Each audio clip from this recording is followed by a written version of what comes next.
Fantastic. Thank you so much for joining us. Great to see some lovely attendance from around the world. Today on this webinar, I'm Ravi Srinivasan, CEO of Votiro. With me, I've been joined with three key leaders in the market and industry. You're going to hear from them. And so let me start off by getting their introductions. So let me start with Yabing Wang. Yabing Wang is a CISO and VP of Justworks. Welcome, Yabing. Thank you. Thank you for having me here. Can you share a little bit about you and your company? Absolutely. So I'm the CISO for Justworks. Justworks is a New York-based company, and we do payroll benefits insurance for small business. I joined Justworks 2 years ago, so I've been here having fun in New York. And I've been in security and data security over 22, 23 years. And prior to that, I came from development background and was working for Netscape Communications, one of the early internet companies. That's fabulous. I think we've worked with you for a number of years as well. So thank you, Yabing. Thanks for joining us. You're going to give us some really good perspectives, especially given that you run the business with a lot of sensitive data today at Justworks. Let me go over to Bill Brunt. Bill, welcome. You're the Director of Data Security Services at Novacoast. Tell us a little bit about you and your company. Sure. Thanks, Ravi. So as the Director of Security Services, I run the data protection practice for Novacoast. Novacoast is a cybersecurity services business. We offer various kinds of resources, including engineering, development, managed services. We've got 5 SOCs around the world. And my job is to meet with customers, discuss their data security challenges and requirements, and then propose solutions with partners such as Votiro, who we're very happy to be partnered with, as to how we can meet those challenges and requirements. Great. Thank you, Bill. We're looking forward to your conversation here. We're going to be picking your brain on what you're hearing and how you're helping a lot of customers in the market. Thank you. Let me turn it over to Mark. Mark Cromer, welcome. You're the Chief Technology Transformation Officer at Farm Bureau Bank. That's a pretty unique title, Bill. Can you give us a quick introduction on you and your company? Yeah, well, first of all, thanks for having me today. When I hear that we got a global audience, that's somewhat intimidating, but sounds exciting. I'm interested to be part of a global webinar. But yes, my name is Mark Cromer, Chief Transformation Officer. I was involved in the startup of Farm Bureau Bank 25 plus years ago.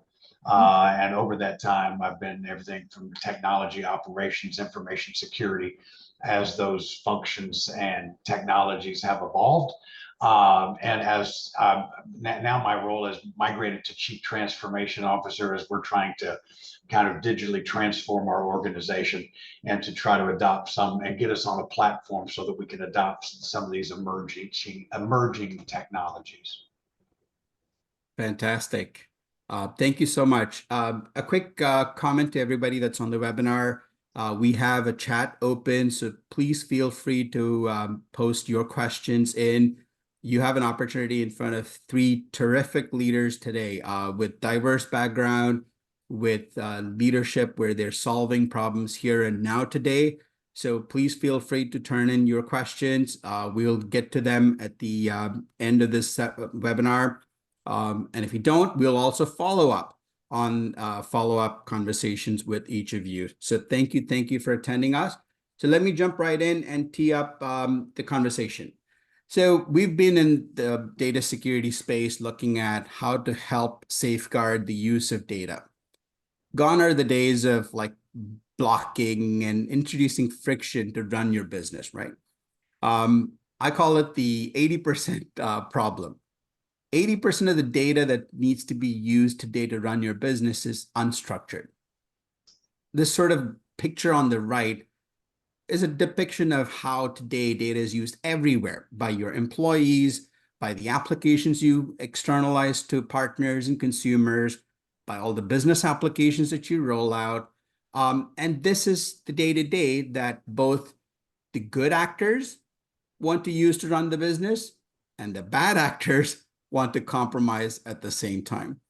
So we're at this inflection point, I believe, where data needs to flow freely everywhere and IT teams have to safeguard the use. I'm using the word safeguard more precisely than protect or and the reason for that is to be able to highlight that how do you allow organizations to safely use this content while addressing both malware and privacy risks at the same time. So I see this in all the conversations that I spend a lot of time on, but I want to first hear from you, right? So Yabing, let's start with you. What are the most concerning data security challenges that you're facing as a leader in a organization like Justworks? Yeah, and I like the picture you just showed that really demonstrated that data security is not around the direct controls for data. In other words, all the controls we put together are for the purpose of data protection, right? Or safeguarding of the data. So a lot of technologies or controls have been added years ago, from encryption to data loss prevention and all 9 yards of things to support that piece. But I think for us, like fundamental question or fundamental concern, every company I go to is, do I know where is my data? Where does the data go and how does the data go, right? It sounds very cliche, like 20-something years here in security, we're still talking about that. But truly, if I look at number one, how many third-party breaches are there, right? Do we know exactly my data on the third-party side? What are those? Or when third-party comes in, and what data do they see? So every time they have a breach, it's like, oh my God, do I know my data and what's impacted from that angle? And the second piece is the GenAI, right? So every vendor we use, including us, we're applying GenAI or AI, in that world. And that makes things more kind of challenging or complicated to answer the question of, do I really know where is the data? And combined of, do I know where is my data? Also, the second part of the challenge for me is, do we understand all the attack surfaces, right? You have a big circle just now to show everywhere. I think that's the case for us, have the visibility of find out where's the data and understanding where are the attack surfaces. That's the fundamental thing for us, such that we can have controls in the right places. So that's kind of my top one. That's super helpful, Yabing. So building on that, I want to ask Mark a follow-up, right? What are you seeing in your bank with a regulated focus, the key challenges for data security?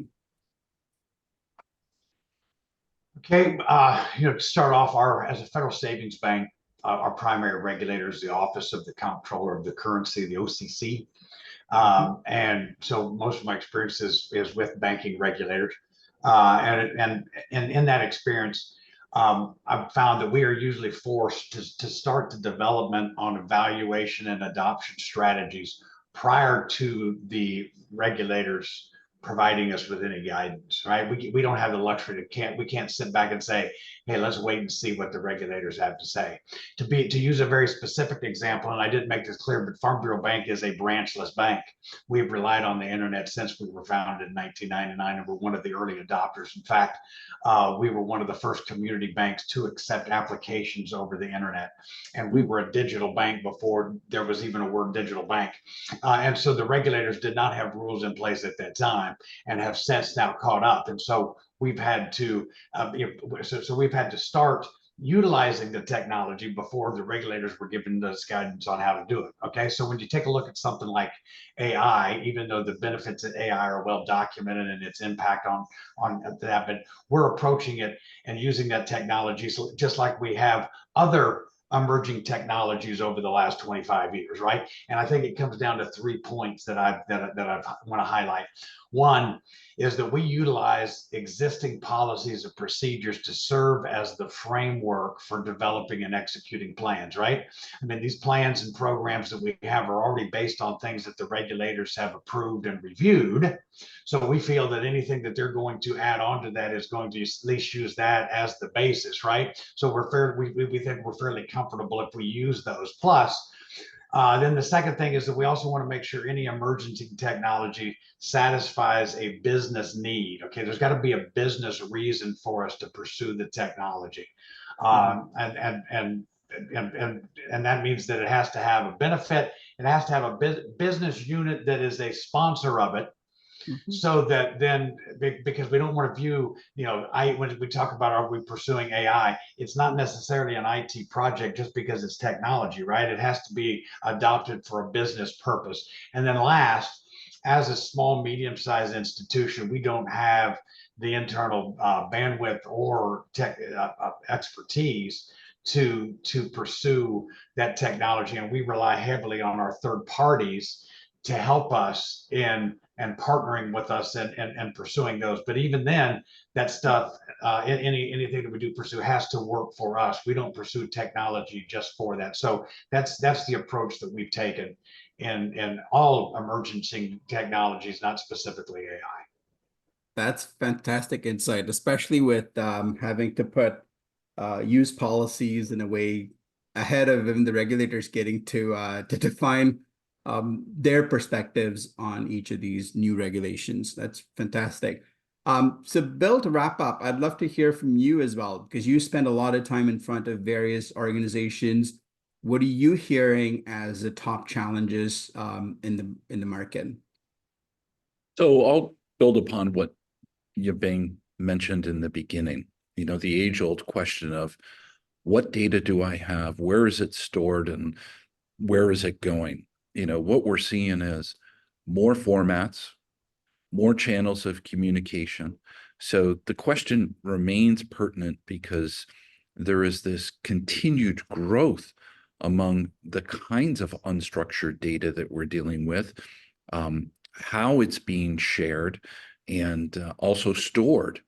So it remains such a pertinent challenge, and being able to wrap your hands around, oh my gosh, what do I have and where's it going? And exactly, I think one of the toughest challenges is this data really what I think it is? And it gets into the idea of, false positives and dealing with them and filtering out the noise. And so, what I'm seeing is that people bring technologies in to solve these problems. And then it's the age-old problem. How do you identify your data and where is it going? I mean, it remains very pertinent today. Got it. This is super helpful, Bill. And we're gonna explore each of those areas in detail in the coming conversations for sure. Both of you, actually all of you touched on the adoption of AI. So I'm gonna paraphrase this question a little bit differently. Let's start with the journey of adopting enterprise AI, generative AI technology in your businesses. So Yabing, can I start with you? Can you share an example of how you're adopting generative AI into your business? Sure. We started last year when the ChatGPT kind of like take over the world.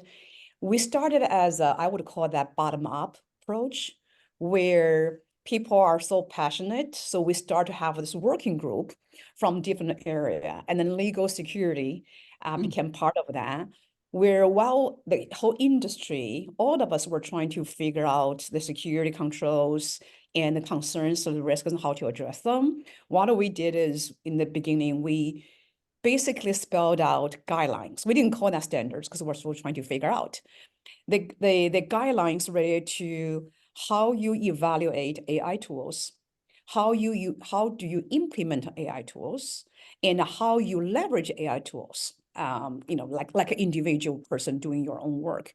So provided that. And then the company start to put more effort on that. We start to evaluating the technology like Open API, then their ChatGPT, the Copilot, and others to really providing the platform for the a company to use. And then we start to look into all the use cases. I want to say all, maybe not the right word, but identify the use cases in different area, right? It could be in business operations. It could be in the customer support. It could be in the product engineering. It also includes in our organization, which is digital security. So we started to identify those. And then we tried, we call that like Tiger Team or Hive team, really pick a few examples of a use case and made it happen. And security is part of that. And I'm not saying we solved the problem, but at least we take approach from beginning. We were along the way with everyone to look into how to leverage AI. On my side, I'm actually optimistic in a way that I do have a concern like every CISO, but I'm more of, we will get there together with everyone. Because at the end, Justworks is not a security business. Justworks is a payroll business. We are here to enable them. So that's the approach we take. And I think there are still a lot of things we need to do, but we'll be doing everything together with the industry as well. That's really encouraging, Yabing, to hear that you've been part as a security leader in the conversations early on through those Tiger teams and engaging in how to adopt it and apply security thought process, right? Because I can imagine we all have been in this process where every generation of new tech adoption happens so rapidly that then security is caught off guard and they're playing catch up and then so on. But it's really encouraging to see that at Justworks, you're spending time early on in the adoption process. So I'll open it up to either Bill or Mark. Any thoughts on your experiences, early experiences in driving adoption of generative AI in your companies? So the comment Mark made a few moments ago that it's not necessarily an IT project, I'm seeing that again and again amongst our customers. In one case, I've seen HR advance the use of AI, marketing in another case, legal in another case. So more than any other technology, there are areas of the business that are driving and even demanding the use of generative AI. Our approach for helping folks with this is to encourage and foster its adoption, but to start with policies that help guide users in their adoption. So for example, pick a standardized generative AI platform. There's more than 100 of them out there. And users are going to want this and they're going to get it. And because no matter how much you block the device, they'll have a phone in their hand and they'll be able to access it regardless of what's going on with the desktop. So we encourage folks to really develop expertise in a particular AI platform and then support that, both in terms of data which can be ingested as well as the results coming out. Got it. I just saw one of the questions that came in, since we talked about standardized platforms. I think a question that was coming up was, have you used any standard platforms like ChatGPT or the enterprise versions of Copilot from Microsoft in your endeavors? I can provide something. On our end, we did it too. So we have a GitHub version of Copilot for engineers. We also have Open API, and we're leveraging them as part of dedicated environment for us, where their version of ChatGPT enterprise licensing. And that means that if you type on the web user interface, the data is only for us, right? It's not being shared, used for anything else. and also leverage their API as well. So that's kind of like two platforms we kind of focus. There are others. We are also doing that, but more of enterprise level are those two. And as far as Farm Bureau, a bank, and being stated, we're a bank, we're a financial institution, we're not a technology company, but we want to leverage technology to protect assets, to make good quality credit decisions. Our use of AI, at least initially, is more leveraging what is being used by our partners. A lot of fraud evaluation is one of the things that our partnerships that our partners have leaned on. And then also as an organization, what we've done is made some decisions about what we know we don't want to do. For instance, as a Farm Bureau bank provides banking services to Farm Bureau members across the country and rural-minded people. Okay, so we made a decision that we are not going to have a non-human talking to our customers. Okay, so we set the framework. However, we don't mind leveraging AI to provide a response for our human customer service reps to respond to our customers. So I think that's also part of it, making sure that you're establishing what your strategy is and what you want to what you will be willing to do and not be willing to do. So that's just something I could add to that.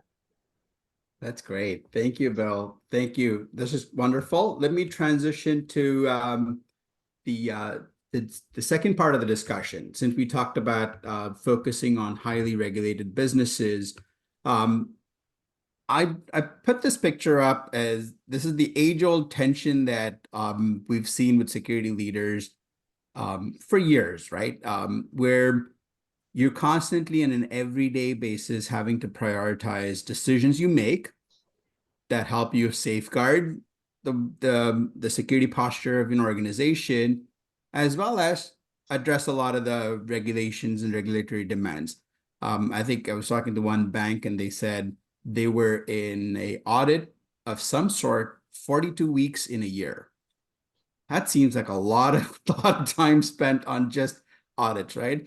But on the other hand, with all the emerging tech that's happening, you have to safeguard and put the security postures in place, keeping compliance as one such indicators that you need to address as well. So with that backdrop, let me start with you, Bill. How are you looking at these regulated? I know you already started talking about sometimes you're ahead of regulations being set up, but I'd also like to get your thoughts on the various regulations that do end up on your plate or your audit team's plate. How are you as a decision maker evaluating these regulatory demands to safeguard the data at the same time? Yeah, so the industries we're working with that are highly regulated are generally healthcare, finance. I mean, these are on the commercial side, these are the most regulated. We do a fair amount of work with either defense related or government organizations. They handle various levels of classification, that's some of the stuff is actually classified. And so how it's handled. So I would say regulations really fall into kind of two general groups, at least through a certain lens. One is the regulations are very specific. They spell out, they say, thou shalt do this.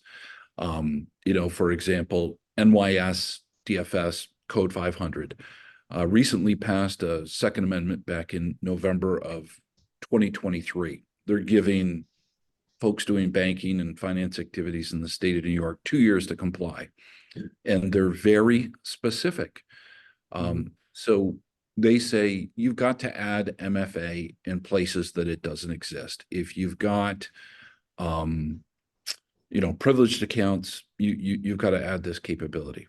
Now, other regulations, and this is the other's perspective, they say things like, thou shalt protect data.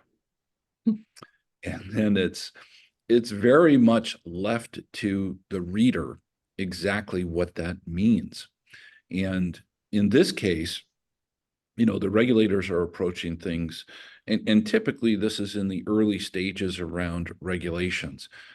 They want people making a best effort. They want to be able to demonstrate that people are taking the regulations seriously. It's early days. The specifics are not known. And I think it's an opportunity for the regulators to collect best practices around what works, what doesn't. And then we see things as a particular regulation matures where they get very specific, like I mentioned a moment ago with NYS DFS. So that's kind of a life cycle of regulations being introduced and adopted and matured. And that's what I see across these regulated industries. Got it. Thank you, Bill. Mark, I wanted to ask you this because you've spent a lot of time looking at some of the times you're looking at regulations even before they're written as well. So could you share your perspectives and how how do you do the decision making in terms of weighing security and the compliance needs? Well, I'm going to make my comments here, hoping that there are no regulators on the phone, especially my regulators on the call here, right? But I mean, I would say that I've always said that there's not a regulator out there that is more interested in securing our data than I am. Okay, so so when we develop policies and procedures, we do it to protect our data and our assets. All right. Mm-hmm. So I don't make decisions based on what regulators, want us to do. It's a consideration, but regulations do not drive my business and do not drive our business model. Okay. And so I already said the fact that sometimes I got to go pursue something before regulators even give me the framework, right? I already know that I want to protect my data more than the regulators want to protect the data. So I think that when you say, how does it impact my decision making? I think that it has an impact on maybe the framework I utilize, maybe the way I present information, the way I review information. I mean, regulators seem to be much more important that the board reviews certain reports than necessarily that we have a certain control in place. All right. I also would say that, and so I think my responsibility, and I find my responsibility, is to make sure that we have a security program, right, that is strong, comprehensive, and designed to protect the assets of our bank and our customers. That's our priority. All right. Now I may have to tweak that a little bit to make sure that it satisfies certain requirements that our regulators want to see. But at the end of the day, I want to protect our data, and I'm going to implement policies and procedures to do that. So, like I said, I want regulations to influence my programs, but I don't want regulations to drive my programs because they're designed to protect our data. That's my approach, our approach here. That's super helpful. Having a North Star of protecting and safeguarding data is always a great starting point, Bill. Yeah. Thank you. Any other comments, Yabing, you want to add before we transition to the next topic? Yeah, maybe two things. One is I definitely agree with Mark. I think at least that's my approach. That is, I rarely or try not to pull the compliance lever. And really the selling point of security is do the right thing for the company, right? Do the right thing for the customers, instead of like because so and so said so. And my experience with response to regulators are more of, hey, check this. We've done this, but not really looking to, does this really help, right? And did this provide value? So on that note, I just want to make that comment. The second one is that sometimes in situation like GenAI, for example, when something new started, that's where I'm also looking for some kind of regulation coming out to help, right? It's like, what's the one before? The SEC has this reporting thing showed up, but the GenAI is the one that, EU already proposed end of last year. I think United States, that the state level, they're looking into it, but the federal level have not. When that comes in, probably is from different angle, right? Give us some guidance, even though we're still trying to do the right thing on our side. But that's where I see value, because not only they are guiding us, I think they are putting more pressure on the vendors who providing, right, the capabilities that I'm going to depend on. Got it. I think, Mark, you were describing that as more like a framework, right? Have a framework that can help guide as well. So yeah, great conversation. So far we've talked about the challenges and we talked about the approaches you take as leaders to to use the North Star of safeguarding the data, protecting the data, and having frameworks to guide that. So let's transition to the next topic, because this is top of mind for a lot of our organizations. There's a lot of talk about new tech. There's a lot of new tech for protecting data, safeguarding the use of data, addressing new challenges in data security. So it looks like a word cloud with a lot of technology available for you as security leaders. So Yabing, I'm curious as to, in your role where you have a business that you're running, operating on a lot of sensitive information from lots of customers, right? Are these new technologies like data security, posture management, data detection and response, are they helping you with addressing your data security challenges? First one, I think that they are the fancy names. They're fancy names. So in other words, it's like a lot of things are the known controls, but they granted more new names to them. To me, that data discovery is, or tagging classification is the core of it, DSPM, data security posture management. And that one, to me, it's a fundamental control we should have. Every company should have that. And, one way or another of the data loss prevention, I think needs to be there as well. If you look at the data, where there are two kinds, to me, not kinds of data, but two areas. One is how outsiders of the company trying to steal the data. And another one is how the inside, right, intentionally or unintentionally expose the data. And that's where all the controls around finding the data, figure out the controls needed. Encryption, centralization, masking, there's a whole area that used to be challenging, but right now, I think it's more of like by default, right? If you put your data AWS, manning levels, down from network up to infrastructure even and higher are encrypted. So encryption becomes a little easier controls. And others, I think, are the ones who are trying to figure out where, like I mentioned in the very beginning, data at the end involves all kind of controls. So to me, how we do exposure management, right? How we do application security, how we do zero trust, how we do identity and access management. I think those are the controls that are evolving more. And those are the places I'm looking for innovation, also looking for newly added controls to protect the data.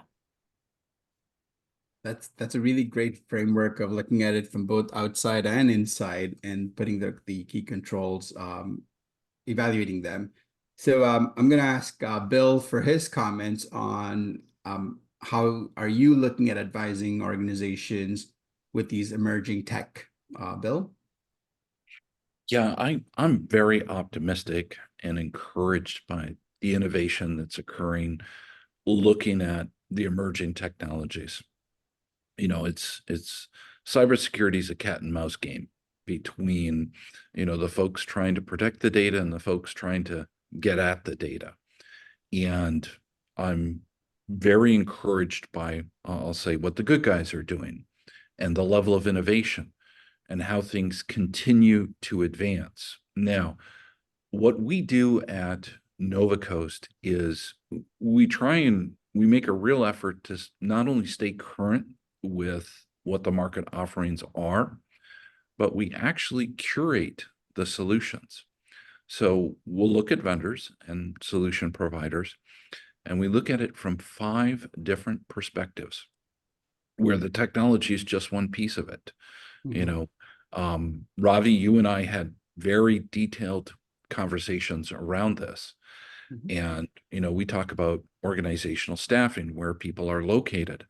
And so we try and look at the solutions very comprehensively. Like I said, where the tech and what it actually does is just one piece of it.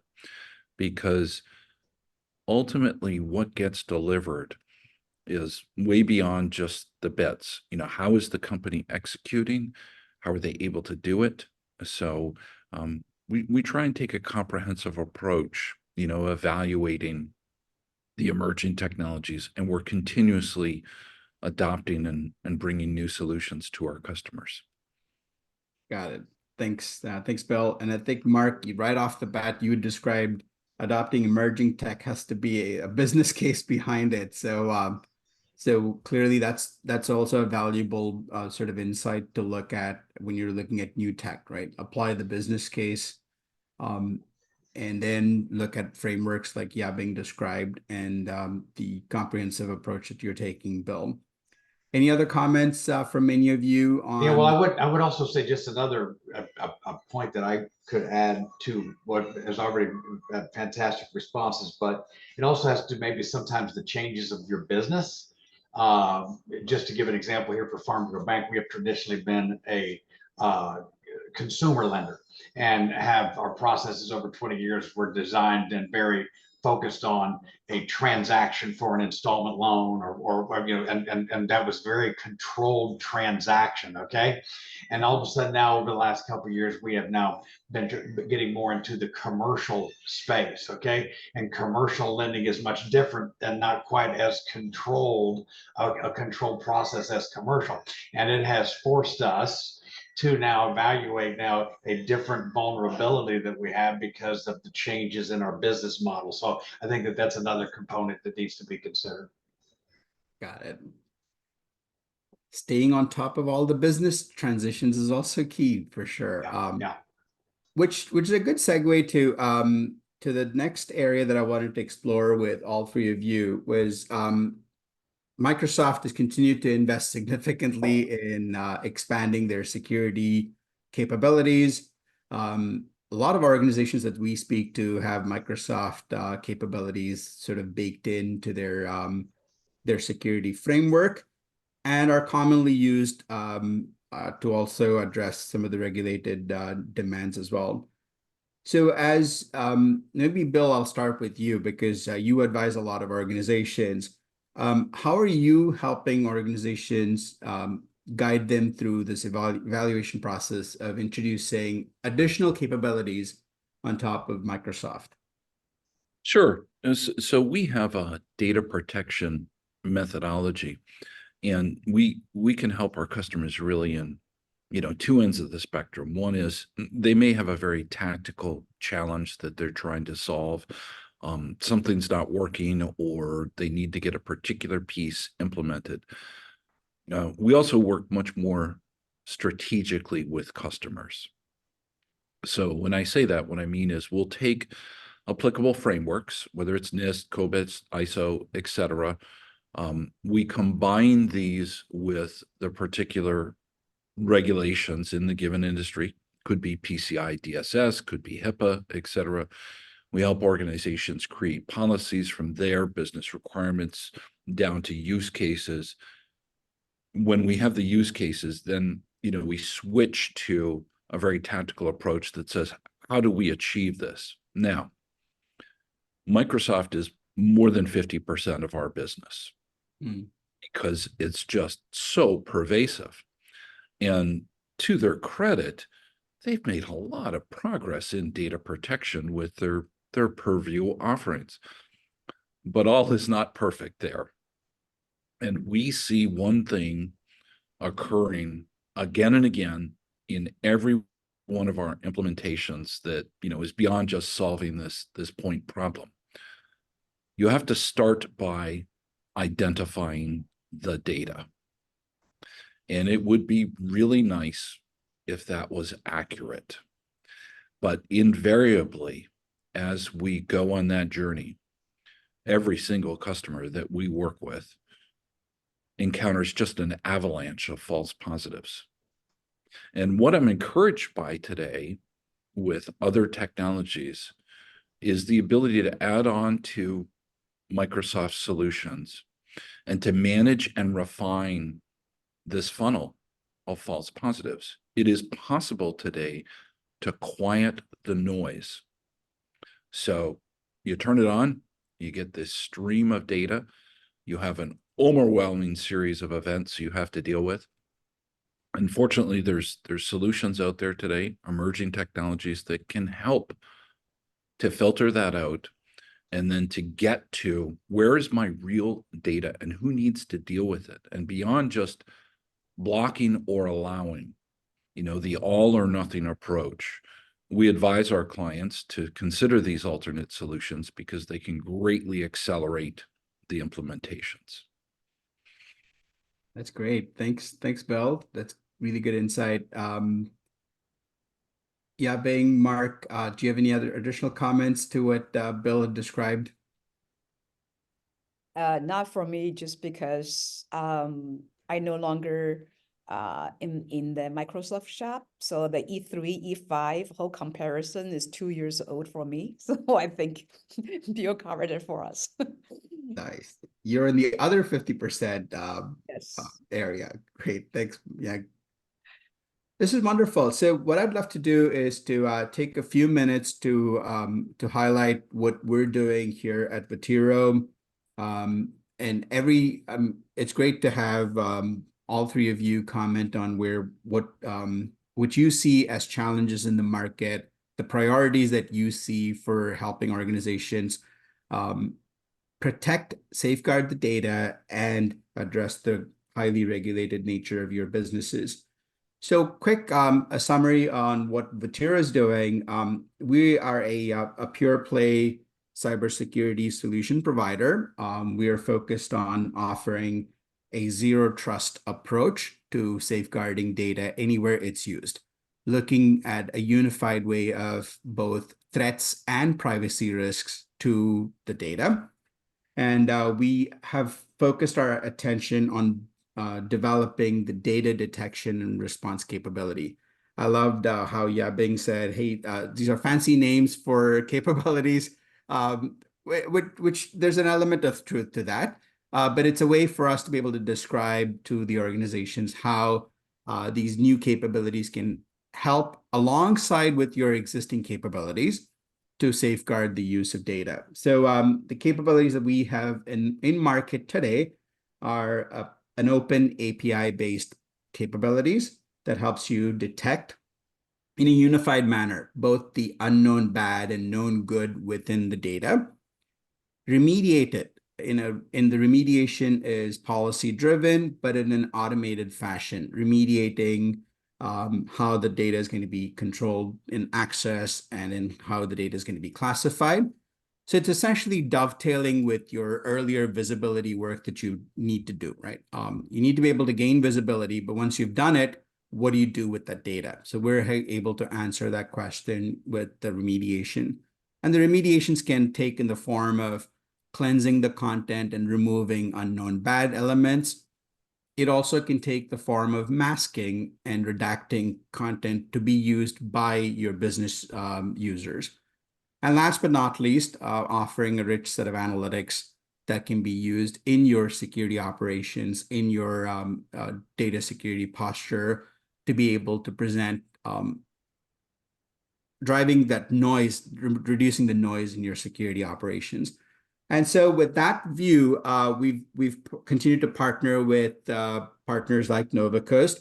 Bill, I'm going to have you have one of the last words in terms of how I know you work with a lot of solution providers. So I'd love to get your thoughts on the differentiation of what we do in the market, Bill. Sure.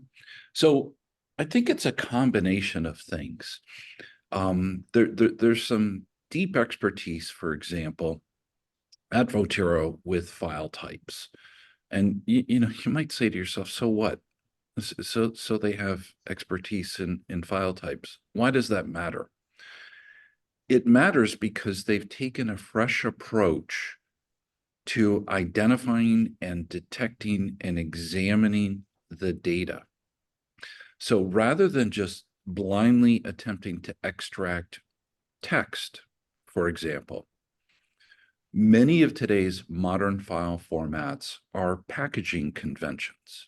In fact, Microsoft, for example, with the Office suite of products uses something called OPC or Open Packaging Convention. Some folks might know that You can actually rename a docx file to a zip, and you'll see, oh my gosh, it's made up of all these smaller files. So Votiro breaks it down into these component parts and examines it in a much more intelligent fashion. Instead of just saying, hey, give me all the text from that document, it knows, for example, how the various pieces are packaged together. So, all right, so from the moment that the first look is taken at the data, that's a fresh perspective that adds additional context. And that's powerful. Now, the next piece is, so many of the technologies out there, they work on the idea that, well, I've really got to know what this is in order to make a decision about whether this is good or bad. And if I'm not able to concretely say, oh yeah, that's bad, right?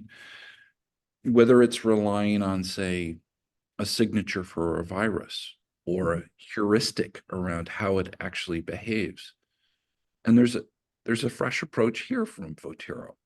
What it does is it says, look, I know what the good parts are, and I'm willing to pull out those good parts and pass those along. Now, the fact that Votiro then holds on to the original and redacts information that it considers sensitive, this is so much better than an all or nothing approach where data is either blocked or it's highly risky. Instead, it's filtered. So the end users can look at this information without having all the sensitive data present because of the deep knowledge. See, it's not just about examining the data, but once I know what is good, I can reassemble. I say this is Votiro doing this, not me, but the file can be reassembled with these known good parts and then presented back to the users. So it doesn't impede the business because all this activity is getting blocked. Right. The primary pieces that are important often come through. So you can stratify users. You can say, look, these folks have no business whatsoever working with sensitive data. Mhm. We're just going to block those pieces. And I mentioned earlier about accelerating implementations. Imagine if you could take a large group of your users and say, all right, these folks have no business dealing with this information. It's not part of their workflow, but yet they receive communications and documents and other collaborative artifacts that mix both essential information with highly risky information. So get them the pieces they need and take out the parts they don't. And it's the combination of the AI with the ability to decompose the information and examine it more intelligently. And then finally, give people choice. In other words, look, it's not going to get it right 100% of the time. But if I can release that and then set up a feedback loop, that release mechanism is so powerful because what it tells you is I've got to take additional action here. I've got to have a workflow now that supports my business in order to get this information through to the right places. And so if they're releasing it, what that tells you is, hey, there's a need to deal with sensitive information here. We need to put tight controls in place. We need to have a workflow that supports this business operation. And I feel the combination of capabilities from Votiro support this kind of approach. I hope I've answered Great. your question. Yeah, thank you. Thanks, Bill. This is I know we ran over because we had really good conversations on this call. So first of all, I want to thank Mark, Yabing, and Bill for joining me on this webinar and discussion. I think we're going to get a lot of follow-up questions from this conversation, which we're looking forward to answering them. So a huge thank you to all three of you for joining me on this webinar.